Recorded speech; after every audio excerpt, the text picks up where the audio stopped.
Soybean पेरणीपूर्वी आपल्या सोयाबीनच्या बियाण्याला बीज प्रक्रिया कशाची करावी, का करावी आणि कशी करावी हे सविस्तर माहिती आपण आपल्या व्हिडिओमध्ये पाहणार आहे।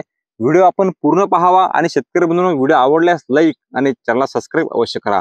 खरं पाहिलं म्हणजे गेल्या 3 ते 4 वर्षांमध्ये सोयाबीनची उत्पादकता आहे ते त्या ठिकाणी आपल्याला कमी होताना पाहायला मिळते। याचं कारण म्हणजे चक्रीभुंगा आणि खोडकिडा। हे दोन असे रोग आहेत, दोन असे कीटक आहेत, कीड आहेत, हे डायरेक्ट आपल्या सोयाबीनच्या मुळावर त्या ठिकाणी खोडावर अटॅक करतात आणि त्यामुळे आपल्याला सोयाबीनची उत्पादकता आहे त्या ठिकाणी कमी होताना पाहायला मिळते।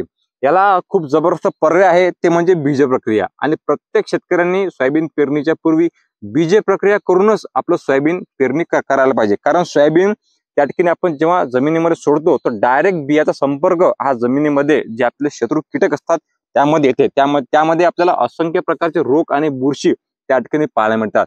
त्यापासून एक चांगल्या प्रकारे संरक्षण आपल्या बियाण्याला मिळावं म्हणून आपण बीज प्रक्रिया करावी।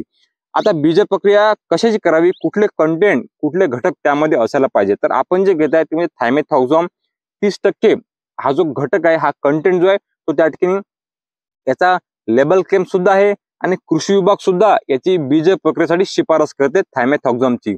आणि चांगल्यापैकी एक स्वस्तावर सुद्धा आपल्याला हे घटक हा जो कंटेंट आहे तो त्या ठिकाणी पाहायला मिळते। आता याचं जर द्रावण कसं तयार करायचं तर साधारणतः 4 ml प्रति किलोला आपल्याला हे थायमेथॉक्झम घ्यायचं आहे आणि 2 ते 3 ml यामध्ये पाणी टाकून आपल्याला हे पूर्ण द्रावण जे आहे ते त्या ठिकाणी तयार करायचं आहे आणि संपूर्णपणे आपल्या सोयाबीन पिकाला त्या ठिकाणी चोळायचं आहे। आणि संपूर्ण लावल्यानंतर सोयाबीन चांगल्यानंतर जे बियाणे सावलीमध्ये ठेवूनच आपल्याला त्या ठिकाणी पूर्णपणे वाढू द्यायचं आहे।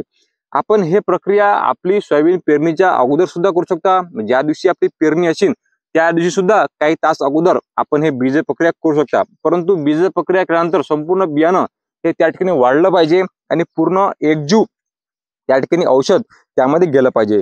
शेतकरी बंधूंनो, चांगल्यापैकी गुणवत्ता आणि चांगलं उत्पादन येण्यासाठी पहिलं आपलं पाऊल आहे ते म्हणजे बीज प्रक्रिया आणि बीज प्रक्रिया करूनच त्या ठिकाणी आपण सोयाबीनची पेरणी त्या ठिकाणी केली पाहिजे। खूप चांगले फायदे आपल्या बीज प्रक्रियेचे आहेत। मार्केटमध्ये असंख्य त्या ठिकाणी कंटेंट आपल्याला आहे, त्या ठिकाणी रासायनिक, जीवाणू, जैविक, बुरशीनाशक अशा प्रकारचे आपल्याला बीज प्रक्रियेसाठी कंटेंट त्या ठिकाणी पाहायला मिळतात। आपण वेगवेगळ्या प्रकारची सुद्धा बीज प्रक्रिया त्या ठिकाणी करू शकता। परंतु कीटकसाठी, खोडकिडा, चक्रीभुंगासाठी आपल्याला थायमेथॉक्झम